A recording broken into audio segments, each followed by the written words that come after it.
नमस्कार मेरे प्यारे विद्यार्थियों, आज हम लोग डिस्कस करने वाले हैं शिक्षा निदेशालय राष्ट्रीय राजधानी क्षेत्र दिल्ली द्वारा जारी मैथमेटिक्स की वर्कशीट नंबर 43।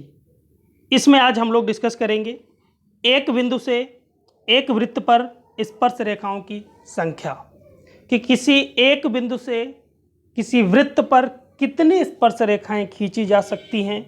उस बिंदु की कंडीशन अलग अलग होगी।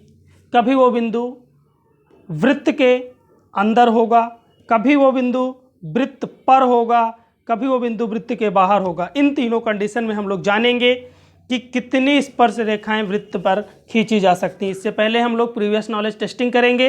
यहाँ पे हम देखेंगे कि हम लोगों ने प्रीवियस नॉलेज के तौर पे क्या क्या सीखा है। चलिएगा, याद कीजिए और बताइए कि एक डॉट डॉट वृत्त को दो बिंदुओं पर स्पर्श करती है। अब देखो, ये हमारा वृत्त था भाई। अगर बात आती है स्पर्श रेखा की, तो स्पर्श रेखा वृत्त को सिर्फ एक जगह पे स्पर्श करती है। अगर बात आती है छेदक रेखा की, तो छेदक रेखा क्या करती है? वृत्त को दो बिंदुओं पर काटती हुई निकलती है, यानी कि प्रतिच्छेद करती हुई निकलती है। लेकिन अगर एक बात और आपको याद हो तो जीवा, किसकी बेटा? जीवा की बात करो अगर, तो जीवा क्या होता है? वृत्त की परिधि के दो बिंदुओं को मिलाने वाली रेखा जो होती है हमारी, वो जीवा होती। जैसे ये और ये, यहाँ पे दोनों पॉइंट देखो, यहाँ पे टच कर रहा है और यहाँ पे टच कर रहा है, तो ये क्या है बेटा? जीवा है। ठीक है, तो पहले वाले का आंसर क्या होगा? जीवा। जीवा। तो एक जीवा वृत्त को दो बिंदुओं पर स्पर्श करती है। फिर लिखा एक डॉट डॉट वृत्त की दो बिंदुओं पर प्रतिच्छेद करती है। मैंने बताया प्रतिच्छेदी रेखा, या इसे ही बोलते हैं छेदक रेखा। एक छेदक रेखा वृत्त को दो बिंदुओं पर प्रतिच्छेद करती है। किसी वृत्त की स्पर्श रेखा उसे एक बिंदु पर स्पर्श करती है। कितने बिंदु पर स्पर्श रेखा स्पर्श करती है? एक। कभी बात हुई थी। वृत्त तथा उसकी स्पर्श रेखा के उभयनिष्ठ बिंदु को क्या कहते हैं? पिछले सेक्शन में आपने डिस्कस किया था बेटा, उसे स्पर्श बिंदु कहते हैं। क्या कहते हैं उसे? स्पर्श बिंदु। ये हमारा वृत्त है और ये है हमारी स्पर्श रेखा। तो जहाँ पे स्पर्श करेगा ना, मीन्स इस पॉइंट को क्या बोलेंगे बेटा?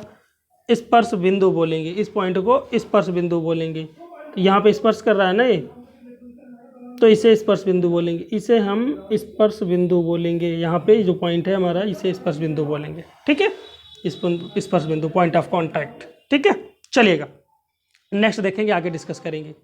कह रहा एक कागज पर एक वृत्त खींचिए।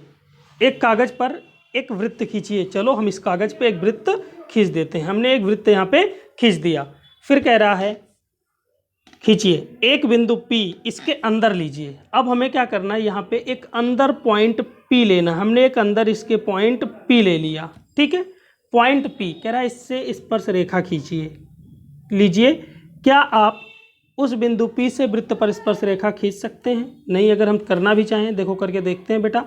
हमने इससे एक स्पर्श रेखा खींचने की कोशिश की। देखो स्पर्श रेखा तो नहीं बन रही, या तो जीवा बन जाएगी या तो प्रतिच्छेदी रेखा बन जाएगी। भाई दो ही कंडीशन हो सकती है। अगर इस बिंदु से होकर आप खींच रहे हो कोई रेखा, या तो हो सकता है कि वो ऐसी रेखा हो जाए, यानी कि स्पर्श, इसे क्या कहेंगे हम लोग? छेदक रेखा बोलते हैं। और इसे क्या बोलते हैं? जीवा बोलते हैं, जो वृत्त को अंदर ही अंदर परिधि को दो जगह से टच करती है। तो दो ही कंडीशन हो सकती हैं, यानी कि इस तरह दशा में हम लोग कोई भी ऐसी रेखा नहीं खींच सकते जो P बिंदु से होकर जाए और वृत्त को स्पर्श करे। तो ऐसी कोई कंडीशन नहीं है हमारे पास। तो बता देंगे यह संभव नहीं है।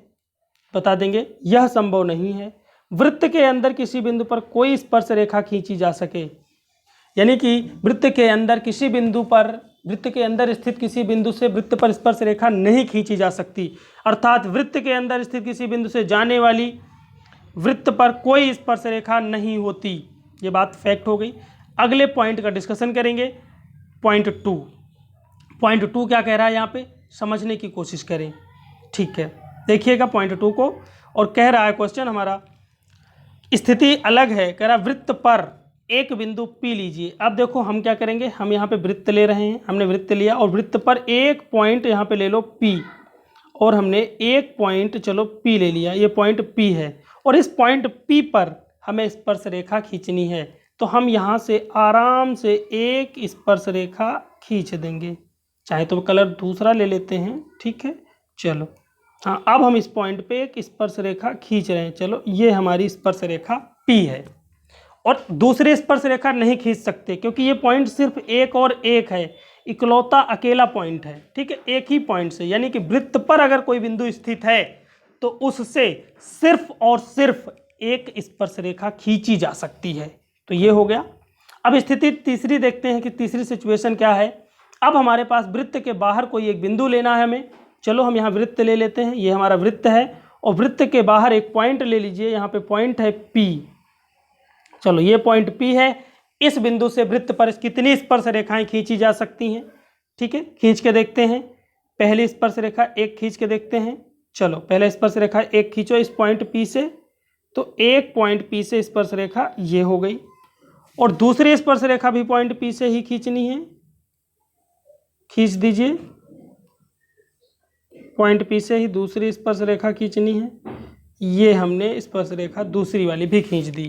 ठीक है, पहली वाली का नाम दे दो PA, दूसरी वाली का नाम दे दो PB। ठीक है, चलो, इसके बाद समझना। ठीक है, यानी कि ये देखो, ये दो स्पर्श रेखाएं खींच गई हैं यहाँ पे, यानी कि एक बाह्य बिंदु से, वृत्त के बाहर स्थित किसी बिंदु से दो स्पर्श रेखाएं खींची जा सकती हैं। ठीक है, यहाँ तक की तो कोई दिक्कत नहीं। और ये दोनों स्पर्श रेखाएं ना लंबाई में बेटा बराबर होती। कब भी आप प्रैक्टिकल करना, उठा के खींचना वृत्त पे स्पर्श रेखाएं किसी बिंदु से, और दोनों को मापना, दोनों की मेजरमेंट जो आएगी हमेशा बराबर आएगी, यानी कि इस सिचुएशन में PQ बराबर PR होगा। ठीक है, इसके बाद कुछ क्वेश्चन हैं हमें करने हैं। ठीक है, कह रहा है बिंदु, कह रहा है अब इनका उत्तर दीजिए। अब इनका उत्तर दीजिए, देंगे उत्तर। जवाब हर चीज का होगा, समझते हैं और देंगे आंसर। ठीक है, कह रहा बिंदु से वृत्त पर खींची गई स्पर्श रेखाओं की लंबाइयां। अब देखो, एक बिंदु है हमारे पास। ठीक है, एक बिंदु है, ये बिंदु है P, बिंदु है P। ठीक है, ये P बिंदु है हमारे पास, और यहाँ से खींची गई स्पर्श रेखाओं की लंबाइयां। तो मैंने अभी आपको थोड़ी देर पहले ही बताया है कि ये दोनों स्पर्श रेखाएं हमेशा क्या होती हैं बेटा? बराबर होती हैं। कैसी होती हैं? दोनों बराबर होती हैं। तो बराबर, या हिंदी में लिख दीजिए आप समान। कैसी होती हैं? समान होती हैं। ठीक है, चलिएगा। इसके बाद दूसरा कह रहा है वृत्त के बाहर स्थित किसी बिंदु से जाने वाली वृत्त पर केवल, अब वृत्त के बाहर स्थित किसी बिंदु से जाने वाली वृत्त पर केवल दो स्पर्श रेखाएं खींची जा सकती हैं। अगर बाहर स्थित है वृत्त के बाहर स्थित किसी बिंदु से जाने वाली वृत्त पर केवल दो स्पर्श रेखाएं खींची जा सकती हैं। वृत्त के अंदर स्थित किसी बिंदु से जाने वाली वृत्त रेखा पर कोई स्पर्श रेखा नहीं खींची जा सकती। कोई स्पर्श रेखा नहीं खींची जा सकती, नहीं है। ठीक है, चलिएगा। और इसके बाद कुछ हम डिस्कस करेंगे और बेहतरीन सा क्वेश्चंस, 3 क्वेश्चन मैं आपको और बताऊंगा जिन्हें आपको वर्कशीट में करना, और आपकी एक्सरसाइज नेक्स्ट एक्सरसाइज से हैं। अब हम लोग डिस्कस करेंगे एक्सरसाइज मीन्स प्रश्नावली 10.2। 10.2 के 3 क्वेश्चन आज इस वीडियो में हम लोग डिस्कस करेंगे। चलिएगा, पहला क्वेश्चन है आपके सामने। कह रहा है एक बिंदु Q से एक वृत्त पर स्पर्श रेखा की लंबाई। चलो, पहले एक तो वृत्त खींच लो, यहाँ पे एक वृत्त खींच लो। ये हमने एक वृत्त खींच लिया यहाँ पे। ठीक है, ग्रीन कलर वाला ध्यान रखना। फिर कह रहा है एक बिंदु Q है हमारे पास, एक यहाँ पे Q पॉइंट ले लीजिए। Q से एक वृत्त पर स्पर्श रेखा की लंबाई। अब यहाँ से एक स्पर्श रेखा डाल दीजिए, Q से एक स्पर्श रेखा डाल दीजिए। हमने डाल दिया एक स्पर्श रेखा। ठीक है, और नाम दे दो इसका, P दे दो नाम, कोई दिक्कत नहीं, P दे दो। ठीक है, पॉइंट का P, और ये केंद्र है हमारा इसका, सेंटर का नाम दे दो O। ठीक है, चलो, सेंटर से दूरी भी दी गई है हमारी। सेंटर से जो दूरी दी गई है यहाँ पे कितनी दी गई है? 25। अच्छा, स्पर्श रेखा की लंबाई कितनी दी गई है? ये दी गई है हमें 24। ठीक है, ये दी गई है स्पर्श रेखा की लंबाई 24 दी गई है। ठीक है, और केंद्र से दूरी कितनी दी गई है साहब? ये दी गई है 25 सेंटीमीटर। ठीक है, और हमसे पूछी गई है वृत्त की त्रिज्या। हमसे ये पूछा गया है कि ये कितनी होगी वृत्त की त्रिज्या। ठीक है, अच्छा, अब आपको एक बात बता दें, जो वृत्त की त्रिज्या होती है, वृत्त की जो त्रिज्या होती है स्पर्श रेखा पर लंब होती है। क्या होती है? वृत्त की त्रिज्या स्पर्श रेखा पर लंब होती है। ठीक है, ये हमारे पास ये और ये। चलो, अब देखो, ये है स्पर्श रेखा, यहाँ पे देख रहे हो ग्रीन कलर की जो है हमारे पास ये वाली, ये स्पर्श रेखा है ना, स्पर्श रेखा है, और ये PO त्रिज्या है। तो ये मैंने भी आपको बताया कि ये यहाँ पे 90 डिग्री का एंगल बनाएगी। कितने डिग्री का? 90 डिग्री का एंगल बनाएगी। ठीक है, कितने डिग्री का एंगल बनाएगी साहब? ये 90 डिग्री का एंगल बनाएगी। यहाँ पे ये 90 डिग्री का एंगल होगा। ठीक है, अब देखो आपके पास क्यू पी ओ 90 डिग्री को बीच में रखते हैं एंगल लिखते समय, एक ट्रायंगल बन रहा है, और ये पाइथागोरस थ्योरम यहाँ पे अप्लाई की जा सकती है, यानी कि यहाँ पे एक समकोण त्रिभुज बन रहा है, यहाँ पे हम पाइथागोरस थ्योरम अप्लाई करेंगे तो क्या आ जाएगा? कर्ण का वर्ग, यानी कि ये हो जाएगा 25 का स्क्वायर, 25 का स्क्वायर इज इक्वल टू हो जाएगा आधार का स्क्वायर यानी कि 24 का स्क्वायर और प्लस PO स्क्वायर ना। फिर क्या करेंगे? 25 और 24 का स्क्वायर, ये हो जाता है हमारा 676। घटा लो इधर बेटा, 25 का स्क्वायर कितना होता है? 25 का स्क्वायर होता है 625, माइनस कर देना 24 का स्क्वायर होता है 576, 576 दोनों को सब्ट्रैक्ट करोगे कितना आएगा? 49। तो इसको इधर ला के जब लाओगे 25 का स्क्वायर माइनस 24 का स्क्वायर यानी कि 625 माइनस 576, तो घटाने पे आएगा 49 ना। 49 इज इक्वल टू आएगा PO स्क्वायर, दोनों तरफ वर्गमूल ले लोगे तो PO बराबर आ जाएगा 7। कितना आ जाएगा? PO इज इक्वल टू आ जाएगा 7। तो PO is equal to 7 centimetre, यानी कि पहला वाला ऑप्शन करेक्ट हो जाएगा। इसके बाद क्वेश्चन दूसरा देखना बेटा। मैंने आपको बता दिया है कि त्रिज्या स्पर्श रेखा पे लंब होती है, तो यहाँ पे देखो ये स्पर्श रेखा है PT और ये PO त्रिज्या है, तो ये 90 डिग्री का एंगल बन रहा होगा ना। देख रहे हो ना फिगर में, ये तो ये 90 डिग्री का एंगल बन गया और ये भी 90 डिग्री का एंगल बन गया। 90 कितना हो गया? 180 ना। और ये कितना होगा बेटा? यही निकालना है हमें, यही निकालना है। अब हमें पता है कि PQRT जो है POQTP जो हमारे पास है ना, वो एक चतुर्भुज है। चतुर्भुज के तीनों कोणों का, चारों कोणों का योगफल कितना होता है? 360। तो ये कितना हो जाएगा? 90 plus 110 plus 90 plus angle T, यही हमसे पूछा गया है। तो एंगल कितना आ जाएगा? PTQ इक्वल टू, देखो पूरे का योग कितना होगा? 360। 360 में इन तीनों कोणों का योग घटा देते हैं। 360 में क्या घटाना है? 90 प्लस 110 कितना हो जाएगा? 90 प्लस 110 200, और 200 और 90 कितने हो जाएंगे साहब? 290। कितना हो जाएगा ये? 290। अब आराम से आप इन्हें घटा दोगे, कितना आएगा? 70 डिग्री आ जाएगा। आसानी के साथ हम आंसर को फाइंड कर लेंगे। कितना आएगा बेटा यहाँ पे? 70 डिग्री दूसरे क्वेश्चन में। ठीक है, तीसरा क्वेश्चन देखिएगा। तीसरा क्वेश्चन तीसरे तक ही करना है हमें बस। ठीक है, देखिएगा तीसरा क्वेश्चन में कह रहा है कि एक बिंदु P से O केंद्र वाले, ठीक है, ये हमारे पास एक बिंदु, एक वृत्त है जिसका केंद्र O है और एक बिंदु P है। तो क्या कह रहा है? एक बिंदु P से O केंद्र वाले किसी वृत्त पर PA और PB स्पर्श रेखाएं 80 डिग्री के कोण पर झुकी हुई हैं। ठीक है, अच्छा, तो यहाँ पे P है, 80 डिग्री पे झुकी हुई, तो इन्हें झुका देते हैं 80 डिग्री पे। ठीक है, स्पर्श रेखाएं इस पॉइंट P से, पहली स्पर्श रेखा ये हो गई और दूसरी स्पर्श रेखा ये हो गई, दोनों स्पर्श रेखाएं हो गई।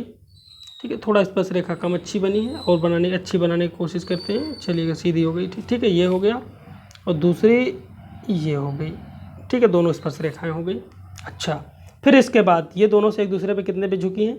80। इन दोनों के बीच का जो एंगल है ना, वो 80 डिग्री का है। कितने का है? 80 डिग्री। ठीक है, इसके बाद O केंद्र से इन्हें मिला दो। केंद्र O से हमने मिला दिया।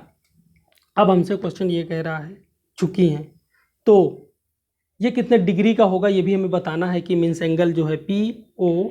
अच्छा, इसे नाम दे दो बेटा, ये तो P था, ये A है, एक मिनट, ये A है और ये B है, ये B है। ठीक है, और ये लो ये। ठीक है, चलो अब आपको हम ले चलते हैं फैक्ट की ओर। ठीक है, यहाँ पे जो एंगल बनेगा बेटा वो 90 डिग्री का बनेगा। कितने डिग्री का बनेगा? 90 डिग्री का एंगल बनेगा यहाँ पे। ठीक है, आपको पता है त्रिज्या स्पर्श रेखा पे क्या होती है? लंब होती है। यहाँ पे भी और यहाँ पे भी दोनों जगह 90 डिग्री का एंगल बन गया। और ये जो रेखा होती है ना, केंद्र से मिलाने वाली रेखा, इसे दो बराबर भागों में बांटती है। तो ये 40 का हो जाएगा और ये भी 40 का हो जाएगा। अब एंगल हमसे पूछा है POA, POA ये एंगल पूछा है। ये 40 है, ये 90 है टोटल मिला के कितना हो गया 40 और 90 130 हो गए ना, कितना हो गया 130। और इस ट्राइंगल में पूरे त्रिभुज में जो कोणों का योग होता है 180 होता है।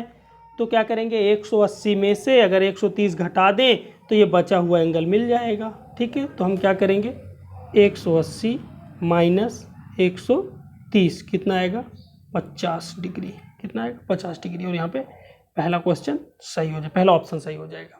ठीक है, इस तरह से नेक्स्ट लेक्चर में हम लोग डिस्कस करेंगे इसके आगे बचे हुए प्रश्न। ओके बेटा, थैंक यू।